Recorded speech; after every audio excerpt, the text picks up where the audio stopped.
Okay, so this is possibly the first episode of SandWave. These are conversations that I'd like to record and just save it. So today I have Mani Subramanian, Sreedevi Ajayan, Brikesh Singh, and me, Sandeep Nanu. We're going to be talking about comedy today. Where do I begin? Yeah, I mean, I think we were liking each other's tweets.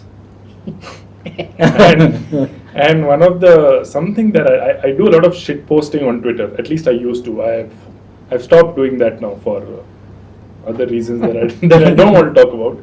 And then something I had said about beer and biryani is like, dude, we should meet.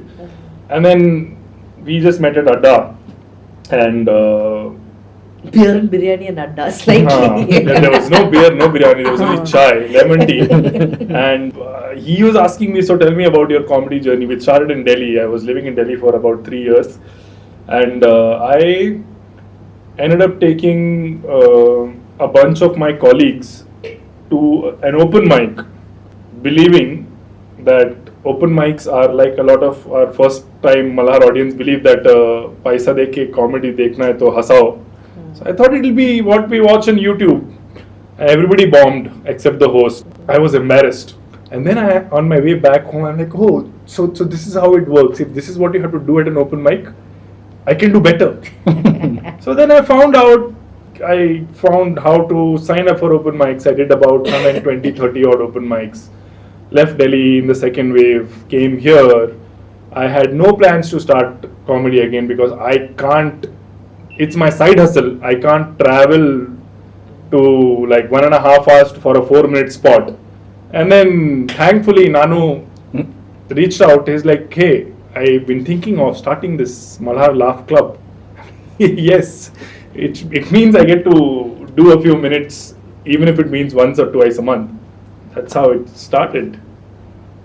And how did it start for you, Nanu? Because my recollection is Malhar Laugh Club is where you did your sort of debut, right? Correct. And so how did this idea originate?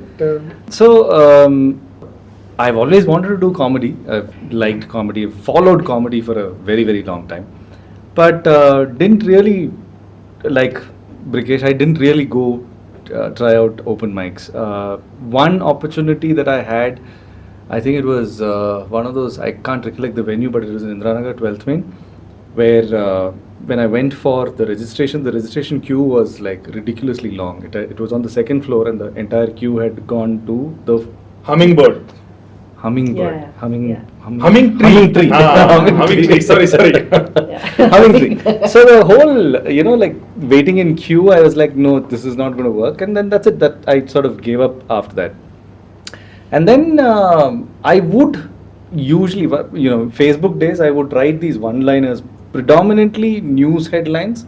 If I hear something and I'll make some funny line about it. So I've always had some, humor that I wanted to explore, but didn't try comedy at all.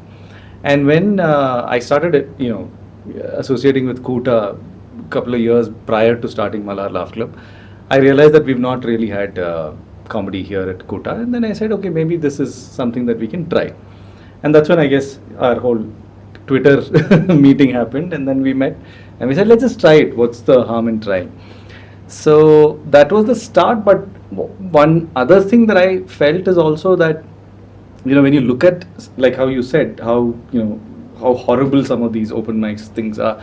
Some of the things that I saw on TV, live television, where people are horrendous. Like they were like really bad. So that was actually an inspiration, saying that if they can be on TV, I can actually talk to at least 80 people in this auditorium.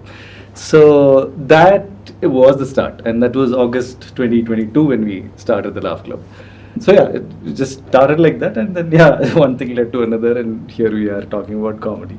Yeah, after about 25 shows. 25 shows, 25 I think. shows. Yeah, 25 shows. And what was the plan for the Laugh Club when you started?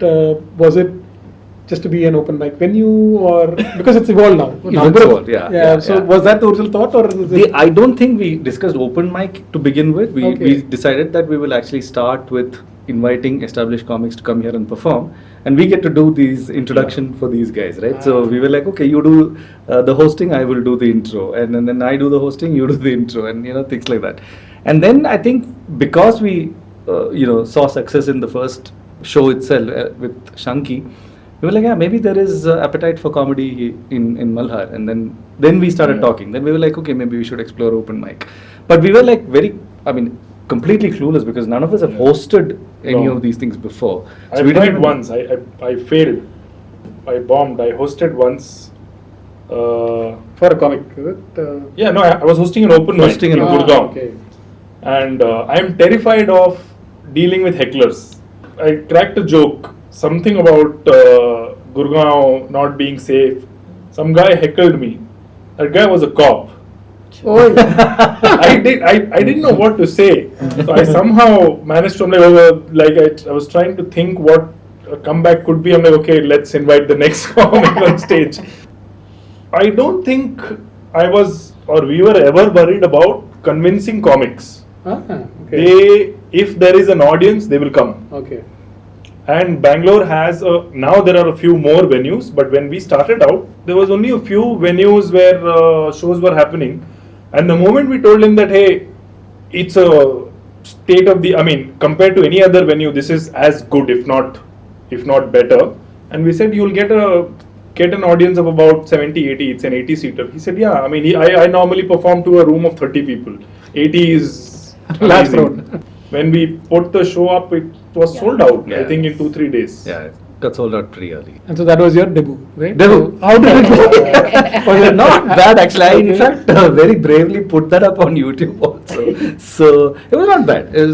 I thoroughly enjoyed it. But looking back, when I now look back at that video, I can really see that there was like a lot of apprehension. There was a lot of, it's all like, I know my lines, I just get through with the line. There's no pause after a laughter. You might just give it a little bit of a pause and then you're immediately jumping on to the next one because you're like, what if I forget? So yeah, that went well. Yeah. And then we explored open mics and that's how you guys got involved. So yeah. I want to hear from you guys. You what was your I was not thinking. I don't know why I did. So tell me, other than your very good friend coaxing you, that aside, have you ever did you ever think about that, this is something I would want to try? Or I have thought about it. No, I have thought about it. But I would have never done it if I had not been pushed to do it. I have thought about it, I think, like he said, I think that, what was that lady's name? That Malayali would just overact their glasses and... Lola Kuti. Lola Kuti, right? I think when I saw her is when I thought this is not funny. One can be funny because I think the language and the background kind of was relatable. I'm like, it might be a fun thing to do because you can, it's getting people to laugh, I think, is a kick. I thought might be a good thing. Then I saw the series called Marvelous Mrs. Maisel. It gave me so much confidence that you can just go, I think it is very wrong confidence which I got where I thought you could just go on stage and speak, right? And in my head, stand-up was you just go on stage and you speak. But then only when I finally sat down and took it seriously and then I was told that I should write, that I realized it's a serious business. It is not just you go on stage and speak. And I think from then to today, that has been my block. The fact that I have to write, the fact that I have to learn, and the fact that I should know some certain words should fall, I think that has been a block for me as far as, I think the ease in my head just changed. It is not as easy as I thought it was at all. From outside, it seems like a very smooth thing to do. Just go, talk, people laugh, you leave. It's much more complex. That's very clear to me by now. It's way it's like a proper art form, like any other art form, whether it's music or theatre. So that shifted in my head, the whole expectation of me. Like I thought, I can also do this. I can go on stage, crack 4 jokes. Anyway, people laugh when I say certain things. But now I'm like, okay, it is very different from people laughing around a dining table and going on stage and trying to make. So yeah, so these open mic attempts have shaken that overconfidence which I had about I can also do this. What about you, Mani? You've done some bit before, no? None at all.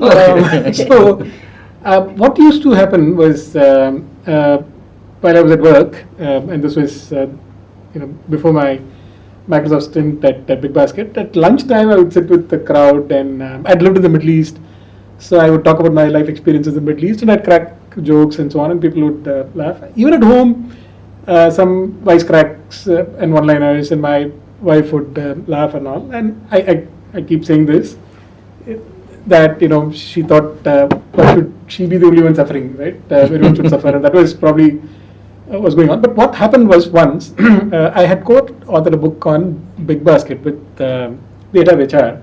So there was a book release function, and the founders came, and both the authors had to say something. And so I had to say something. I said, why not make it a bit funny? Because I knew it was a very serious event, and so on. So I wrote down a few things I would say, about 10 jokes or so that I was going to write down. And one of them was that in the book, I had, my co-author had not thanked his parents, etc. And I said, I had thanked my parents because I said, I know my mother will read the book, my co-author's mother won't be reading the book, and so on, something to that effect.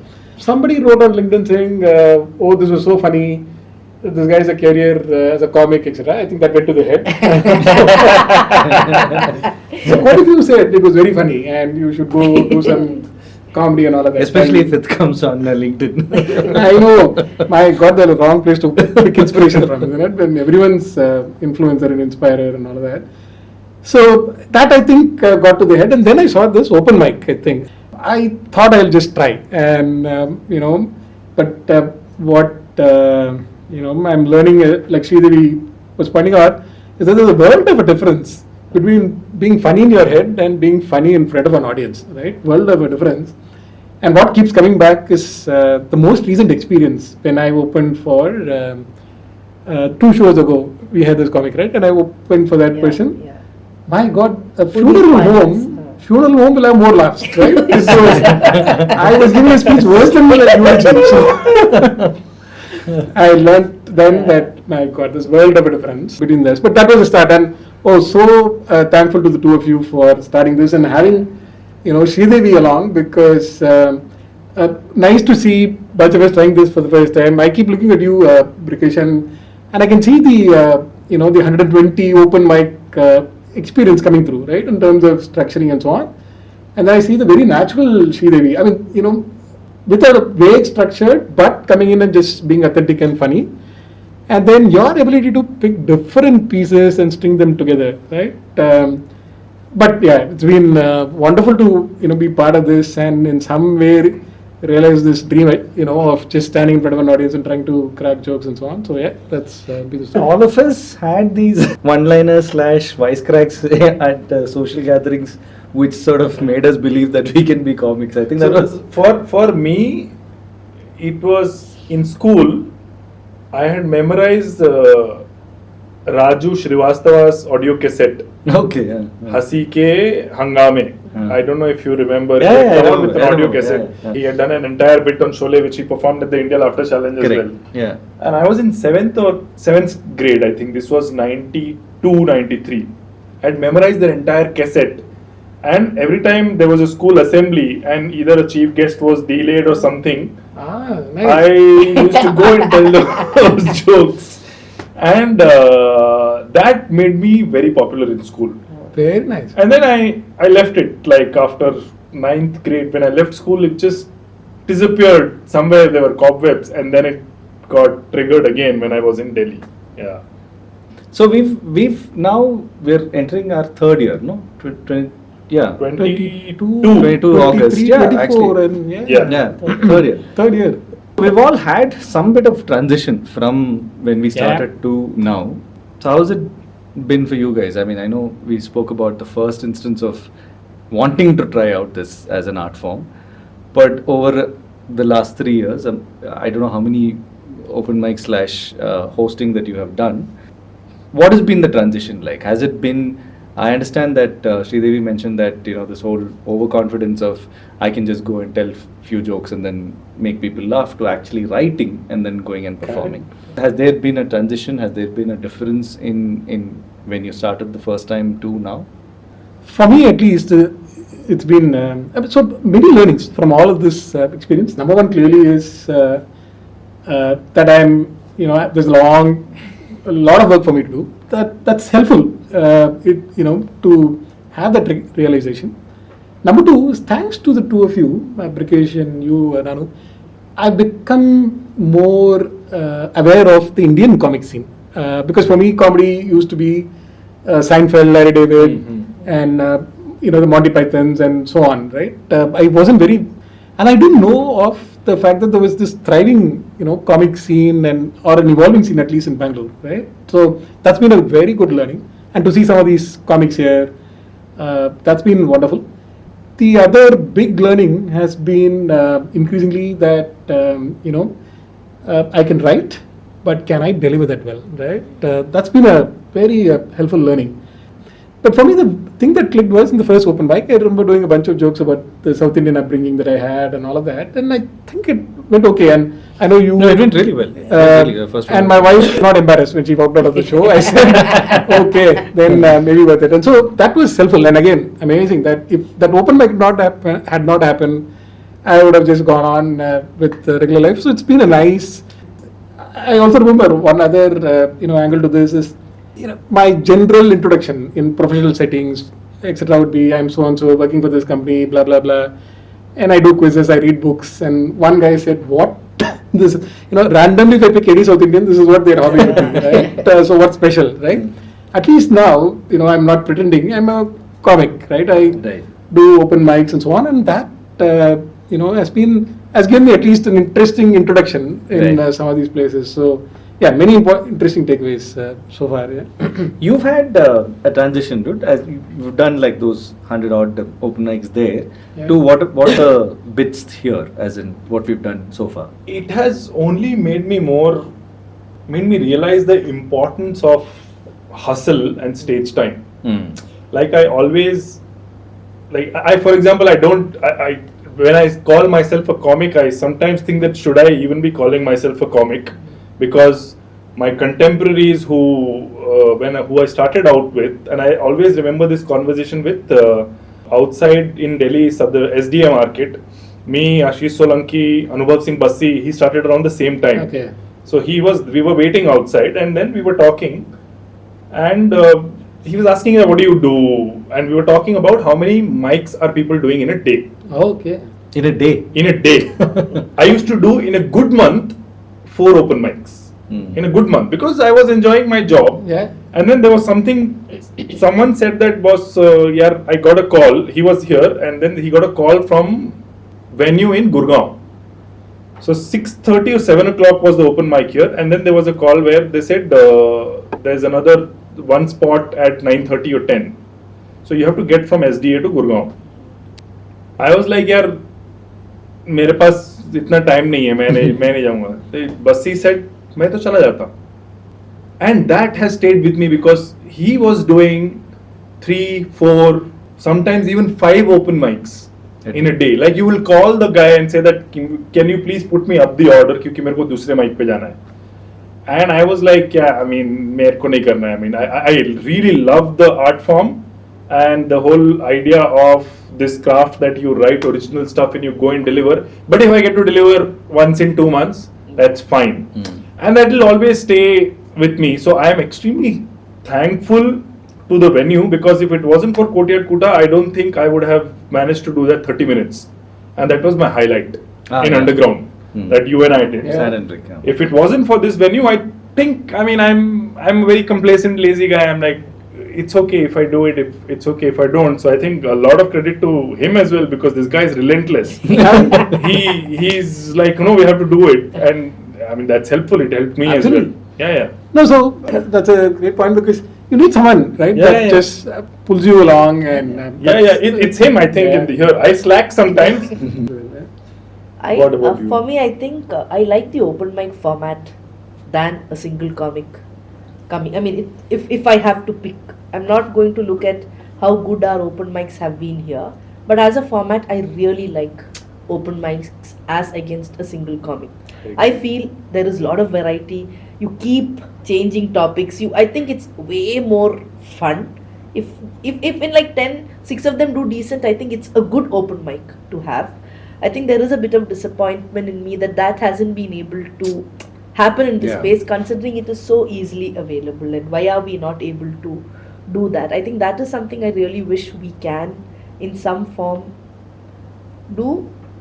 Even to do my bit, I would prefer being in that open mic range and doing than being opening for somebody or closing or can't agree more with you. Yeah, I also miss. So see, the thing with open mics is 4 minutes is a sweet spot. It's just enough time for you to land 4 or 5 good jokes, and it's just enough time for you to, if you're bombing by the third minute, you're like, oh shit, yeah, maybe I should get off the stage. But I mean, yeah, for us, for good or for bad, because it's the same audience and whatever, and you have to write fresh jokes for 10 minutes and all. But I would love for us to maybe brainstorm and see how we can get open mics going again, because 10 people, 4 minutes, and if it happens more regularly, it's a lot of fun. Yeah. I mean, this could have been 10 people having this conversation and not just 4 or 5. The energy that day, if you see in the space, is very different from the energy of a solo. We've had a really good, like, I've laughed 1 hour continuously, but there is some other energy. It's got some youth festival energy to it. There's something exciting about it. Also, it's the variety, I think. This, you know, it's when you get that variety, you feel like, okay, there is more to it than just listening to one person non-stop. Because, I mean, at the end of the day, any comic you take, there will be people who like that comic and there will be people who don't like that comic. And if there is a larger percentage of people not liking that comic, then 1 hour is a torture, right? So that, I think, is the difference between a full comedy, you know, like an evening versus an open mic. But it's also, I think, we tried, that was our objective as well, that we will introduce this craft to the community. And we thought we will have 10-15 comics to aa jayenge, matlab, easily. But like each of us in our minds, we are like, oh, we are so funny at parties, maybe we can do this. People tried. And then the realization hit that, you know, because a lot of people, it's the same community. Someone from your family is performing, and if that person is bombed, they are also sitting here and they're like, oh, it's not it's not that easy. They go back and then they talk. And I think after that is when it plummeted. Like, people were signing up to come and recite a poetry or sing a song, but stand up, they're like, correct. Yeah, I mean, I can't just go and read WhatsApp jokes. I have to be original. Correct. So, British, that brings up a very interesting point. Is it harder to perform in front of people that you know, or is it easier to perform in front of a bunch of strangers? Because you also said, you know, hecklers, right, could throw you off, and given the amateur stage that I'm in, you know, the hecklers could throw me off as well. But you also pointed out that, you know, performing in front of a known audience, these are people like, you know, Sreedevi was pointing out the other day, you could be meeting when you're walking on Malhar Avenue the next day. And so, is that harder? It may not be. It's the known audience. Okay. It's this whole realization that this is possibly something that I'm not good at. Like, to do it repeatedly. Okay. Once may be okay, but that's pretty much it. Or even with that once where I thought all my jokes were funny when I cracked it at a social gathering, suddenly it's not happening in front of an audience. So I don't think it's a question of known versus unknown audience. It's a question of, can I do this? Right? And a lot of people probably realize that they can't do it. But I still feel among the people who have tried, there are people who can actually do this if they really probably put in that effort time and again, which I feel maybe they don't have. Like, it could be just a matter of bandwidth that they don't have. That's right? Like how Brikesh says, right? He likes it, but there is only so much you want to do. But then it comes down for everybody, right? Okay, I've done one open mic, it's enough for me. Correct. I'll maybe try. So I think it's a range of how much effort and time one person wants to put into it. And because we are all from the community, I think a lot of them have heard about how much work has to go in to prepare for this. About this whole fact that one has to write was so new to me. is so new to a lot of people, right? Like I have to sit and write for this, I have to study for this. I think that itself filters out a lot of people. I think that is where one bit of resistance is. And I think, Mani, to answer, for a lot of people, it might be easier to perform to a completely unknown audience than a known, because there is a lot of stress of they didn't like it, they're being nice to me. So I think a lot of them wouldn't want to come forward because it's going to be a known audience watching them.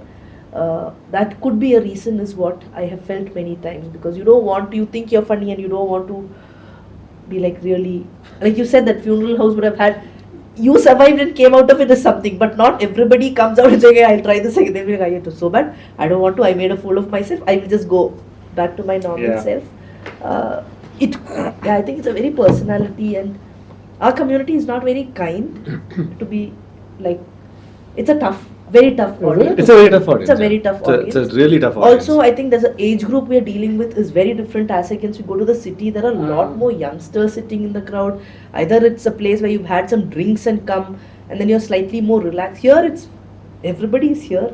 Like, make us laugh. We are here. We are here. Money How you make us laugh. And there is that, they've come with a lot of intelligence, awareness, all kinds of things that you really have to perform is what I've really felt about. Not just us, I feel even, since we've been speaking of the space, in this space, any topic we have brought here as a performance, or our audience are aware, informed and knowledgeable at many levels. So I think we're dealing with a particular kind of group of people who are coming to listen to us. So I felt differently on both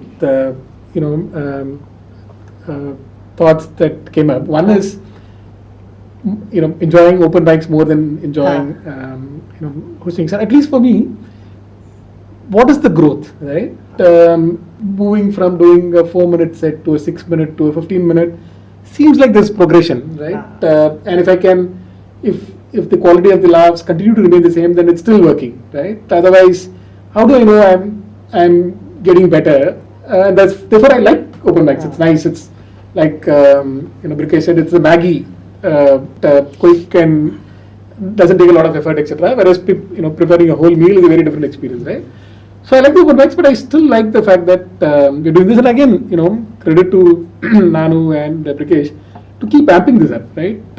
We had to do the 15-minute set, right? Like the jokes on us, and then the 30-minute sets, right? And to see the fellow club members making the journey makes it feel like I know them and I can go with them. I can make this journey as well, right? So that's one. The second is, you brought out the fact that maybe performing in front of strangers would be easy.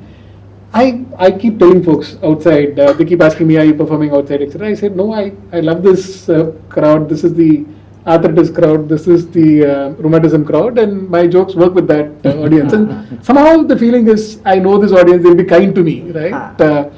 Gives me far more comfort than trying to perform in front of an outside audience. But question back to the two of you, what are highlights? 3 years now, it's obviously gone beyond what you probably set out to do, very clearly, because you've gotten a bunch of comics to come in, and this has inspired the whole gang to go out and perform.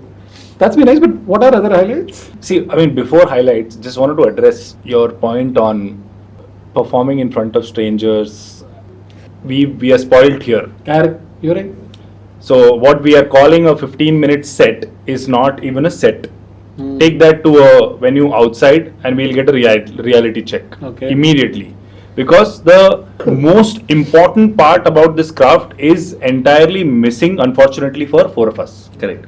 Is the 4 minutes of joke that you write, you have to do that 40 times. In front of entirely new audience every single time, to see that, okay, that one punchline you thought was the best punchline that you thought of, is that landing the same way every single time? Or it just lands the first time and then it just bombs the remaining 7 times, then you drop it. Then you build, you add something else, and then you add something else, and then you add something else. Then you come up with a 5-minute set. We write something, it's a safe space, we have the same people who are coming back here to listen to. Sometimes we land jokes, sometimes we don't. But if, for example, any of us want to go out into the real world and become a comic, Yeah. This is Yeah. not going to help. It's ticking a box. And so you said something, Brikesh, and I want to go back to that, right? You said, see, Basi and others hustle, right? And I see that on the Bangalore Comics group where you got me added. Somebody posts saying 4 slots available tonight, and the message comes out at 5:56, 5:57, it's closed. Full, yeah. There are people hustling, but my thing on this is that, I don't want to be the comic of Bangalore. I'm happy being the comic of Kuta, Yeah. right? Yes. I think This is a good realization too. I'm okay with it, and I'll keep pushing myself. But I'm saying, like you said, I enjoy a job, I enjoy other things. Yeah.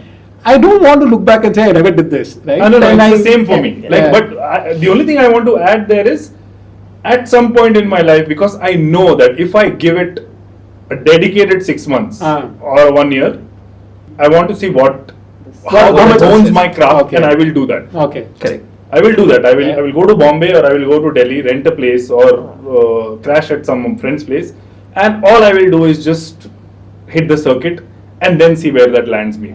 It's a weird combination, right? You pointed out right. The typical journey of a comic is very different from what all of us are doing right now. Yeah. Very cushioned. Very cushioned. We're happy with 80 Yeah. people and maybe a few friends outside if you're performing outside. All of us have different takes on it. My take is that I really don't have the luxury of time to dedicate to take this craft to the next level. Okay. My next level was to do a 1 hour, which I've done, to this audience and maybe a couple of other venues outside as well. If we were to dedicate the next 6 months or a year just doing this, I do 5 or 6 different things currently, so I don't have the luxury of putting in. So I remember I performed at a corporate the other day, the same slightly funny, the 1 hour. So my introduction there, I said that I do these many different things. I do 6 different things. So I want you to reduce your expectation of a comic by 1/6, and then But yeah, so that's the point. The point being that we have a great space, we have a decent bit of audience. It's a tough audience, so it also keeps us grounded in some sense. I realized that some of the jokes where I had zero sort of reaction here, I got a much better reaction outside. Is it? Yeah, Oh, much nice. better. Same joke, very different reaction outside. So, but I don't have enough to talk about. I can't really base it on 2 or 3 performances outside and saying that it works outside and it doesn't work inside.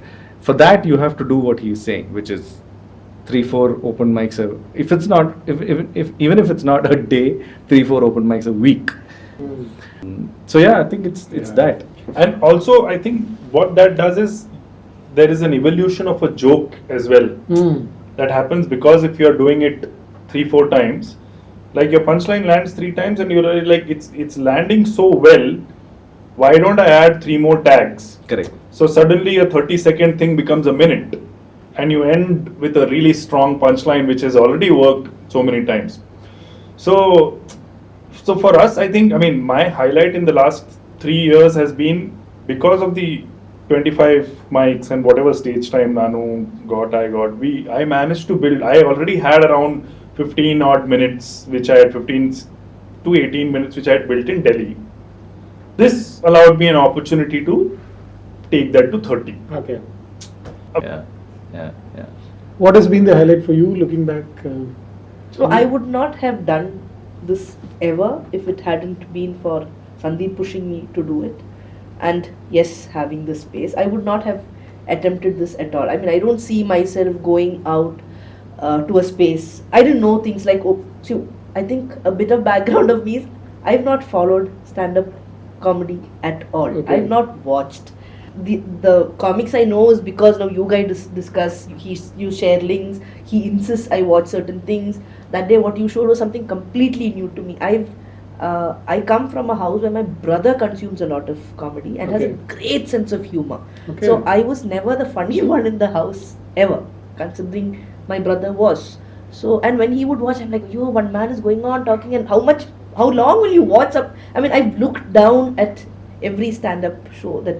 So for me, I would have never. I think the fact that I went and did in that November that open mic, I think has been my biggest first Nice. step to this. I think at the high, kick, everything that I got that day has stayed the best so far. Yes, it has been great to do it again. It's been great to go to Lahe. It's been great to come with you guys to Underground. All of that, I think it's been amazing. But I've done, and I generally have been happy with what I have done, and I've not tried to push myself further beyond. Also because I don't know how much time I can put into this. I think it's that clarity in my head that now I don't know if I have so much time to put.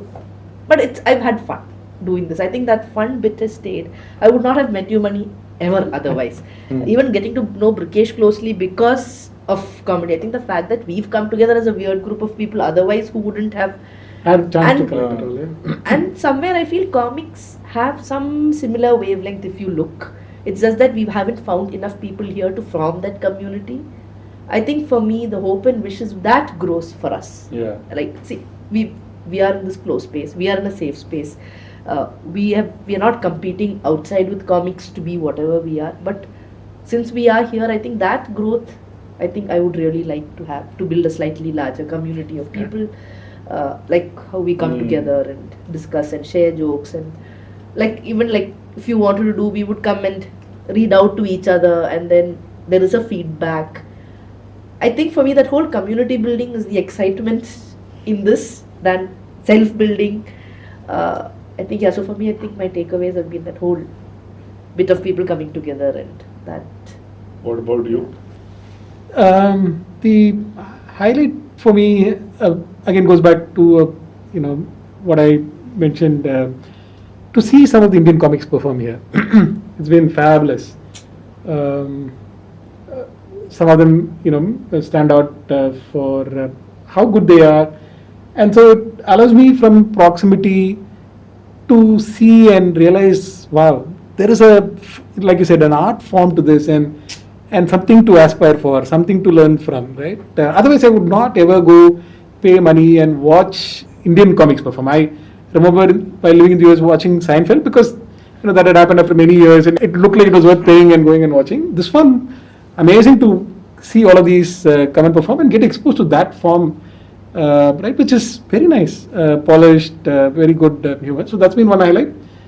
The second highlight is I feel very proud talking about Kuta, talking about this element of Kuta, and encouraging people to come and watch. Right, I feel comfortable, confident about the fact that if you host a show here, it'll be really good stuff. Right, be it open mics, be it an established comic coming and performing. I think we have established standard that makes me feel that I can probably ask people to come in. Right, this is not an amateur show. This is a that nice. I think I should add on to it. I think it has just grown. Like how when you both set out, we're like, we will have comedy. I mean, see, we will have comedy was just like, we never thought, like we're getting big names come here to have had Suri last perform.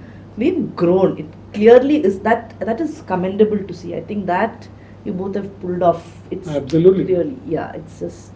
Yeah, I mean, I've had like many highlights. I mean, when we when we started to where it is reached, it's one of the most successful art forms at Kuta in terms of just the audience and how people take to it.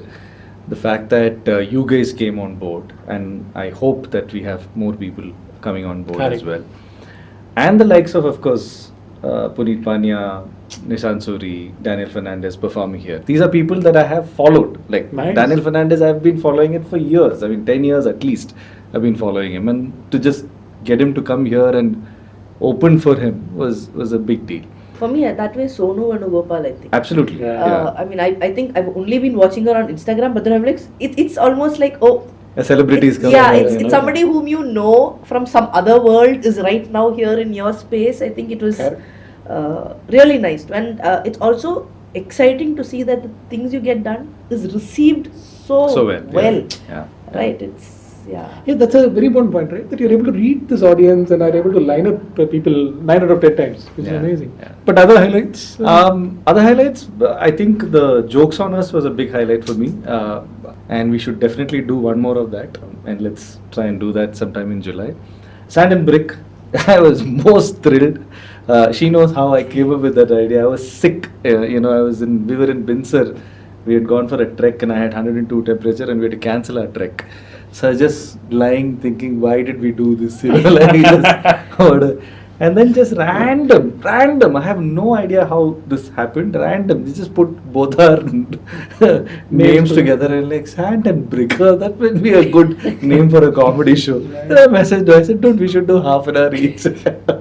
So jokes on us, 15 minutes, Sand and Brick. And of course, I got to do a 1 hour called Slightly Funny, which was like the biggest highlight for me. Because I never thought that I could actually take it to an hour, considering the journey that we've taken. Our journey, I don't think it was. If you ask me, if you really look at how comedians do it, it was very stupid to attempt a 1 hour. But the fact that I did it, and I also did it a couple of other times outside, most thrilled. For me, underground. Yeah. That was brilliant. Doing Sand and Brick twice before, once here, and then the same bit at Lahe Lahe, and then finally, and it just like vindicates the ground rule, fundamental rule of comedy, that you do that again and again and again and again, it only improves. And this is only the third time. So normally people, when they put out a video, that's been done like 200 times. And it's just from friends only, like, you know, the same bit I saw, but people who've seen that before, they're like, it just landed so much better this third time. And they still laughed. So, and that room has a different vibe altogether, man. It was, oh my god, just... You know, thanks to you guys, I opened for that. I don't even remember how it went and all of that. For me, anytime I see a big comic, a YouTube video performing in underground, I say, I do that background, I remember. It's nice feelings to take back, right? Again, amazing. I think... on that note, any parting thoughts anybody wants to add to No, this? It's been a good conversation. It's been a great conversation. I one regret, but I hope it will happen in future. I've always been wanting to get Kunal Kamra here and open for him, because he's my, as far as the Indian comedy scene is concerned, he's my inspiration. Like, I saw his Siachen mein hamare jawan lad rahe, that video, and I'm like, I want to do this. But yeah, things are very different in his life now. But hopefully, the venue's not going anywhere. We will bring him here one and day. he's young as well, so And I want to open for him. Awesome. Let's make that happen. Yeah. I would like us to grow slightly in numbers, maybe not large. I would like to have more fun open mics here, for sure. I think that is where I trust you guys to bring the big artists. So I think that it's a taken that it will keep happening. But I really hope we can become a bit of much more active open mic space in some regular format. I don't know how. It's just wishful thinking. One can always wish. There is nothing wrong. For me, parting thoughts are, like all of us have been discussing, if we can get this group to go from 4 to 10 the next couple of years will be wonderful. Yeah. For me, I think, of course, like I said, the journey has been fantastic. But going forward, for sure, I want to make this a known venue. A venue that people actually start coming, both from a comic standpoint and from an audience standpoint. Audience, we're still dependent on a Malhar crowd. I want people around, within this hour. Actually, if you take the whole Brigade Road and this side, there is nothing. There are no venues, really. Correct. Like, your closest venue is Brigade Road. Correct. If you look at it from this point, correct, right? Or you go like this towards Jayanagar and other parts.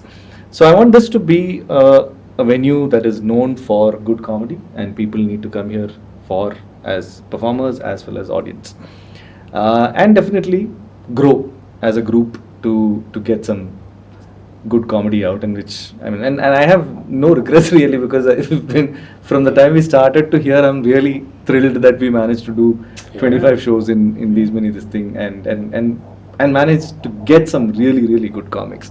And 4 of us have come together. So that's a big deal for me as well. Cheers to that with an empty beer can. Yes. Cheers. Thank you. Thank you, Brikesh. Thank you, Sreedevi. Thank you, Mani. Thank you.